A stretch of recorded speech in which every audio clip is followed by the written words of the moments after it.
about the subject matter. About a year ago, just about the time that we had this event, I started to experience some back problems. And it's nothing new. I've had back surgery and I've had back problems for years, but this was more intense, more persistent. And after about 4 weeks, I decided to, look up the old neurological spinal specialist again and see what was up. And after a battery of tests and x-rays and MRI, the whole 9 yards, went back to see the guy, and he pretty much confirmed what I suspected, is that my spine was deteriorating over the years since my back surgery. So his brilliant idea was to do this horribly invasive, complicated surgery where I'd have probably more hardware in my spine than True Value hardware store.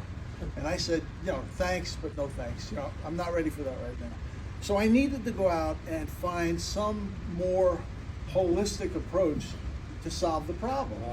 And what I was looking for was something that would allow me to avoid surgery, something that would probably prevent me from doing real extensive further damage to my spine, and something that would allow me to hopefully get back out and begin to enjoy the game of golf. Well, it was through that search that I made a phenomenal discovery. And it was actually something that would help me get back out to the game of golf and improve my overall health. So, what did I do? Did I go to a chiropractor? No. My spine was way beyond anything a chiropractor could do.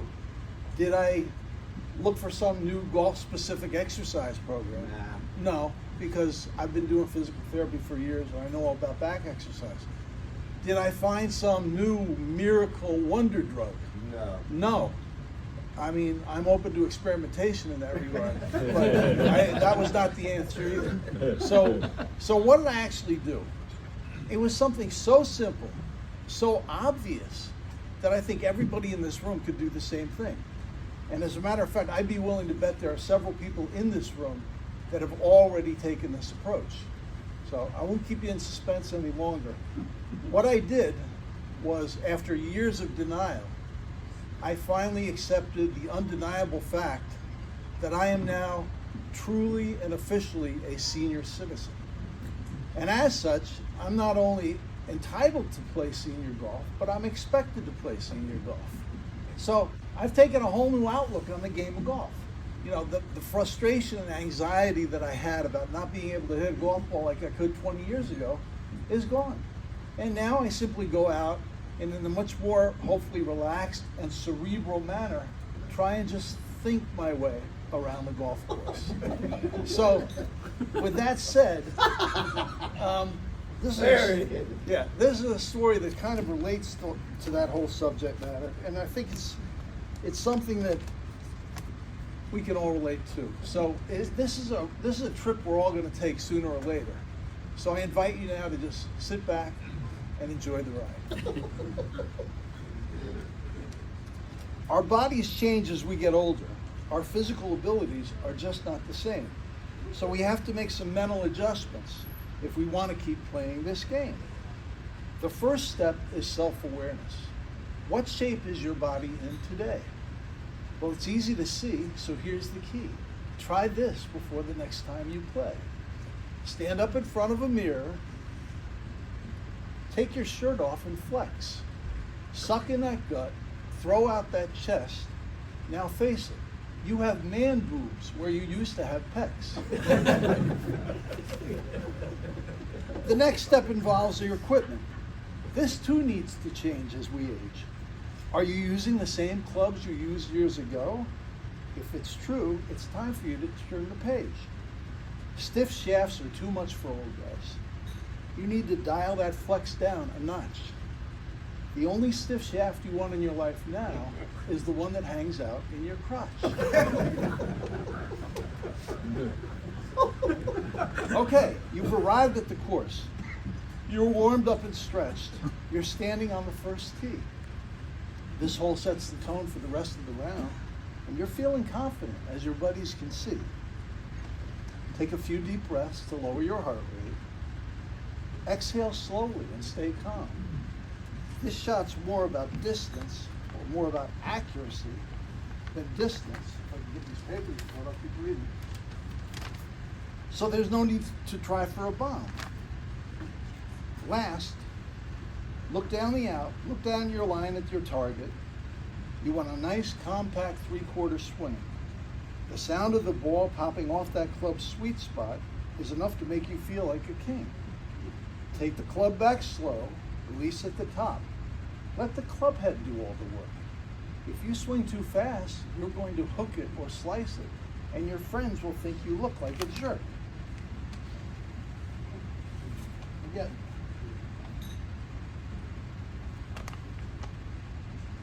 Follow through completely, belt buckle towards the target. At the finish, remember to hold that pose. The ball is flying to right where you aimed it. You've hit that spot right on the nose. You can relax now, that first shot's behind you. You swung slow, you didn't swing fast. It didn't go far, but just look where you are, in the fairway, on the short grass. You drive up to your ball and check out the lie. This next shot's all about club selection. So pick the right stick and let your swing do the trick. If you reach the green, you might have an erection. You repeat your routine and the ball strike is clean. Who could ask for anything more? When you see where it lands, you throw up both of your hands. You're safely aboard on the dance floor. Your friends are amazed. They can't believe what they're seeing. You've done it, a green in regulation. If you sink this birdie putt, they will surely go nuts. They'll give you a standing ovation. You walk up to the green and take it all in. Survey every inch just like you know what you're doing. The object is simple. Put that thing in the hole. When you look at it that way, it sounds just like screwing. Take a few more deep breaths and relax over your putt. Take that putter straight back and straight through. Keep your head down for 1 extra second just to make sure that ball will roll true. The hushed silence is broken by that glorious sound of the ball dropping into the cup. Your buddies go crazy, high fives all around, total pandemonium erupts. Is the cart girl nearby? You're feeling so high, you just want this moment to last. But don't get too cocky. There's 17 holes left, and this game can go downhill real fast. Well, you've learned a great lesson. You can still play this game, and you can play for the rest of your life. It gets you out of the house. You can hang out with your buddies. For 4 or 5 hours, you're away from your wife. But after all this advice, if you still can't break 90, don't waste time at the range hitting a large bucket. Just hack it around with your friends, and after each round ends, head straight to the bar, grab a drink, share some laughs, and just say, fuck it. Good job, Billy.